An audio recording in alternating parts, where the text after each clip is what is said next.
जय हिंद दोस्तों, स्वागत है मैंने वीडियो में। दोस्तों इस वीडियो में हम रेलवे एग्जाम्स के लिए साइंस को करने वाले हैं। साथ ही दोस्तों इस रेलवे सीरीज में हम लोग प्रीवियस ईयर के क्वेश्चन को करने वाले हैं। तो चलिए दोस्तों वीडियो को स्टार्ट करते हैं।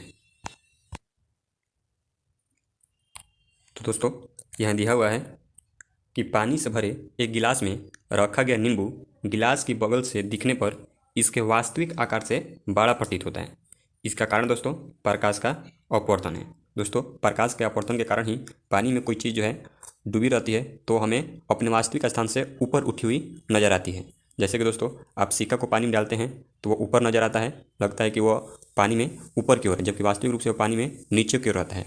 उसी प्रकार दोस्तों जैसे किसी सिरे में रसगुल्ला या कोई मिठाई होती है तो भी अपने वास्तविक आकार से बड़ी नज़र आती है। तो दोस्तों ये भी जो है प्रकाश का अपवर्तन की ही कारण होता है।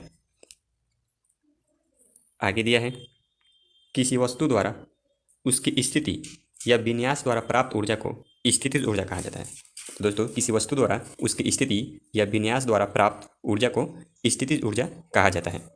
आगे दिया है आधुनिक आवर्त सारणी में पहला धातु तत्व जो है वो लिथियम है। तो इसको ध्यान में रखिए दोस्तों, आधुनिक आवर्त सारणी में पहला धातु तत्व, इसको ध्यान में रखिए दोस्तों। यहाँ पर धातु तत्व पूछा है, जबकि तत्व में सबसे पहले हाइड्रोजन होता है, लेकिन धातु तत्व में लिथियम होता है जिसका परमाणु संख्या 3 होता है।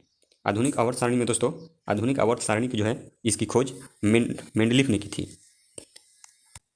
माफ़ कीजिएगा, आधुनिक आवर्त सारणी की जो खोज थी वो हेनरी मोसले द्वारा की गई थी। मेंडलीफ ने प्राचीन जो आवर्त सारणी थी उसकी खोज की थी और आधुनिक आवर्त सारणी की खोज हेनरी मोसले ने की थी। तो इसको ध्यान रखिएगा, आधुनिक आवर्त सारणी की खोज हेनरी मोसले ने की थी। आगे दिया है कि लेड नाइट्रेट को जोरदार ढंग से गर्म करने पर समय निकलने वाली लाल भूरे रंग की गैस का नाम नाइट्रोजन डाइऑक्साइड है। दोस्तों जब लेड नाइट्रेट को हम लोग गर्म करते हैं तो उस समय निकलने वाली लाल भूरे रंग की जो गैस होती है वो नाइट्रोजन डाइऑक्साइड यानी कि NO2 होती है। कौन सी गैस होती है दोस्तों? Nitrogen dioxide. आगे दिया है भ्रूण को एक विशेष ऊतक की सहायता से माँ के रक्त से पोषण प्राप्त होता है। इसको दोस्तों गर्भनाल कहा जाता है। दोस्तों भ्रूण को एक विशेष ऊतक की सहायता से माँ के रक्त से पोषण प्राप्त होता है, इसे गर्भनाल कहा जाता है। और इंग्लिश में दोस्तों गर्भनाल को प्लेसेंटा भी कहा जाता है। कहीं कहीं पर दोस्तों गर्भनाल ना देकर इसका इंग्लिश शब्द प्लेसेंटा देता है। आगे दिया है तारों में प्लाज्मा बनने के कारण उच्च तापमान है।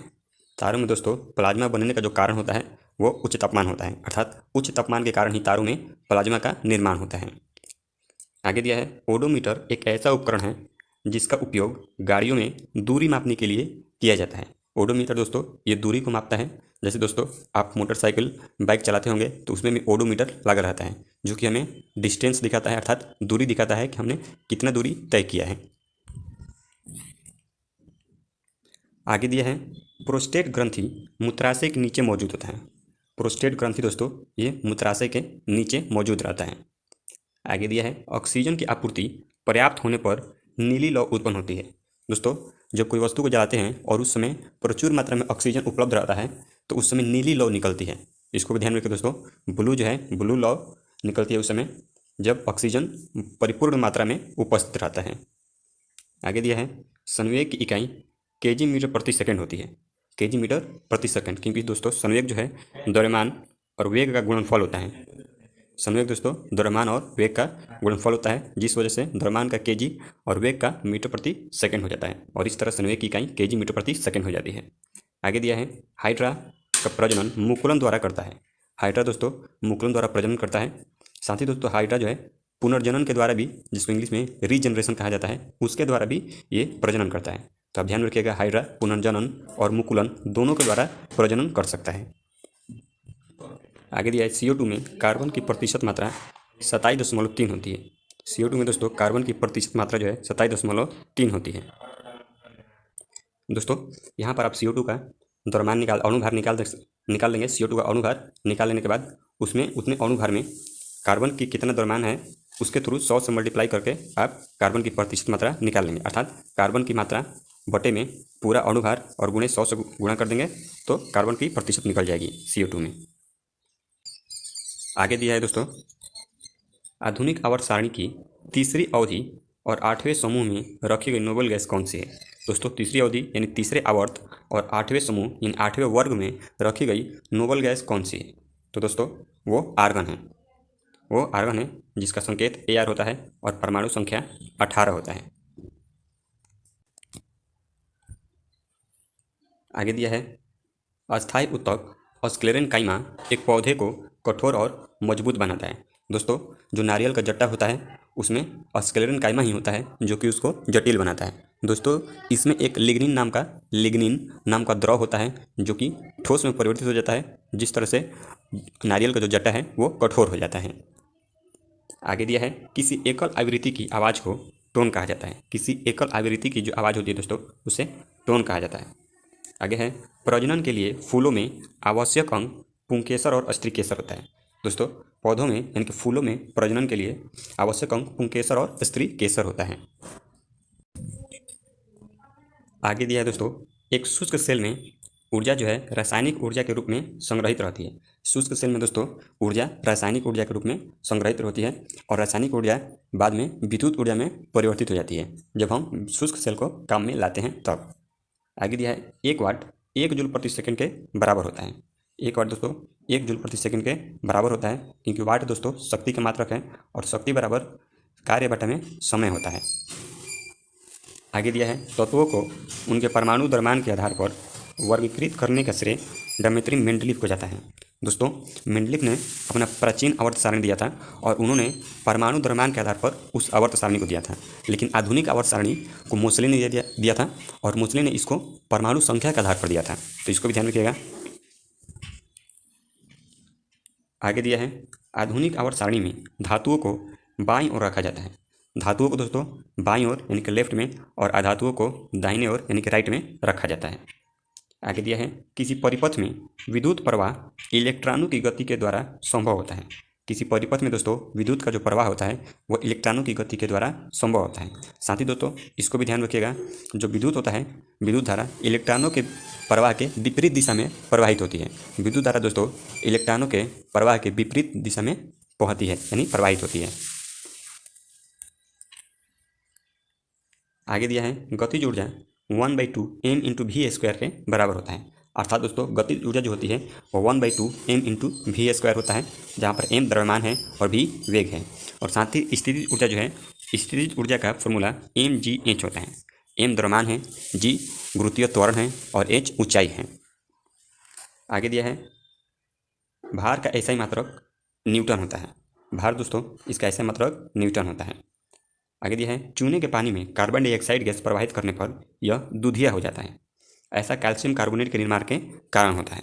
चूने के पानी में दोस्तों जब कार्बन डाइऑक्साइड प्रवाहित किया जाता है तो वो दूधिया हो जाता है। और ऐसा क्यों होता है? क्योंकि जब CO2 को हम प्रवाहित करते हैं, चूने का पानी जो होता है वो कैल्शियम हाइड्रोक्साइड हो जाता है और उसमें जब हम CO2 प्रवाहित करते हैं तो CO2 के साथ अभिक्रिया करके कैल्शियम कार्बोनेट बना लेता है, जिस कारण वो दूधिया हो जाता है। आगे दिया है दोस्तों एक फूल के प्रजनन का भाग पुंकेसर और कार्पल्स होता है। एक फूल के जो प्रजनन का भाग होता है दोस्तों वो पुंकेसर होता है और कार्पल्स होता है। आगे दिया है 20 परमाणु संख्या वाला एक तत्व एक क्षारीय ऑक्साइड उत्पन्न करेगा। 20 परमाणु संख्या वाला एक तत्व एक क्षारीय ऑक्साइड उत्पन्न करेगा। तो दोस्तों परमाणु संख्या 20 जो है कैल्शियम का होता है, जो कि एक धातु है और धातु का ऑक्साइड दोस्तों क्षारीय प्रकृति का होता है। आगे दिया है नाइट्रोजन के N2O ऑक्साइड को यानी कि नाइट्रस ऑक्साइड को लाफिंग गैस के रूप में जाना जाता है। N2O जिसको नाइट्रस ऑक्साइड भी कहा जाता है, इसको लाफिंग गैस के नाम से भी जाना जाता है। आगे दिया है मानव शरीर का pH 7.0 से 7.8 होता है। दोस्तों मानव शरीर का जो pH पारस होता है वो 7.0 से 7.8 होता है। आगे दिया है विद्युत प्रवाह की अंतर्राष्ट्रीय मानक इकाई एम्पियर होती है। विद्युत की इकाई दोस्तों ऐसा ही मात्रक भी इसकी एम्पियर होता है। आगे दिया है न्यूलैंड्स के आवर्ती वर्गीकरण में 10वां तत्व तीसरा के जैसा दिखता है। न्यूलैंड्स के आवर्ती वर्गीकरण में दोस्तों 10वां जो तत्व होता है वो तीसरे के जैसा दिखता है। दोस्तों न्यूलैंड जो थे उन्होंने अष्टक नियम दिया था। उन्होंने तत्वों का अष्टक नियम दिया था जिसमें प्रत्येक 8वां तत्व जो होता था वो पहले तत्व के समान होता था। आगे दिया है प्रकाश की चाल निर्वात में अधिक होती है। साथ ही दोस्तों प्रकाश की जो चाल होती है निर्वात में वो 3 × 10⁸ मीटर प्रति सेकंड होता है। इसको ध्यान रखिएगा, 3 × 10⁸ मीटर प्रति सेकंड होता है। आगे दिया है जीवन की उत्पत्ति के बारे में ओपेरिन का सिद्धांत रासायनिक विकास से संबंधित है। जीवन की उत्पत्ति के बारे में ओपेरिन का सिद्धांत रासायनिक विकास से संबंधित है। आगे दिया है प्रजातियों की व्यक्तिगत संख्या को बनाए रखने और उनके विलोपन को रोकने के लिए प्रजनन आवश्यक है। दोस्तों, प्रजातियों की व्यक्तिगत संख्या को बनाए रखने और उनके विलोपन को रोकने के लिए प्रजनन आवश्यक है। यदि दोस्तों प्रजनन नहीं होगा तो जनसंख्या जो है धीरे धीरे समाप्त हो जाएगी। आगे दिया है ध्वनि की दृढ़ता जो दोहराए प्रतिबिंब का परिमाण होता है, इसे प्रतिध्वनि कहा जाता है। ध्वनि की दृढ़ता दोस्तों जो दोहराए प्रतिबिंब का परिमाण होता है, इसे प्रतिध्वनि कहा जाता है। अर्थात दोस्तों हम जब आवाज़ लगाते हैं और साथ ही वही ध्वनि जब किसी परावर्तक सतह से टकराकर वापस आती है तो वो परावर्तक जो ध्वनि होती है उसी को प्रतिध्वनि कहा जाता है। जो परिवर्तित ध्वनि है जो कि परावर्तन के बाद फिर से वापस आई है, उसी ध्वनि को हम लोग प्रतिध्वनि कहते हैं। आगे दिया है प्रकाश का क्वांटम सिद्धांत प्लैंक द्वारा प्रदान किया गया था। प्रकाश का जो क्वांटम सिद्धांत था दोस्तों वो प्लैंक द्वारा प्रदान किया गया था। आगे दिया है सबसे कठोर प्राकृतिक पदार्थ हीरा है। आगे दोस्तों आधुनिक आवर्त सारणी में एक टेढ़ी मेढ़ी रेखा धातुओं को अधातुओं से अलग करती है। दोस्तों आप दाहिने तरफ आवर्त सारणी में दाहिने तरफ देखेंगे तो उसमें एक टेढ़ी मेढ़ी रेखा होती है जो कि धातुओं को अधातुओं से अलग करती है, और वो जो टेढ़ी मेढ़ी रेखा होती है वो उपधातुओं को सिंबलाइज करती है। दोस्तों वो जो टेढ़ी मेढ़ी रेखा होती है वो उपधातुओं को सिंबलाइज करती है अर्थात संकेत करती है। आगे दिया है हड्डी मनुष्यों में एक संयोजी ऊतक के उदाहरण है। हड्डी जो होता है दोस्तों वो मनुष्यों में एक संयोजी ऊतक का उदाहरण होता है जो कि संयोजन का काम करता है अर्थात जोड़ने का काम करता है। तो चलिए दोस्तों हमारा वीडियो यहीं पर समाप्त होता है। मिलते हैं अपने अगले वीडियो में, तब तक के लिए धन्यवाद।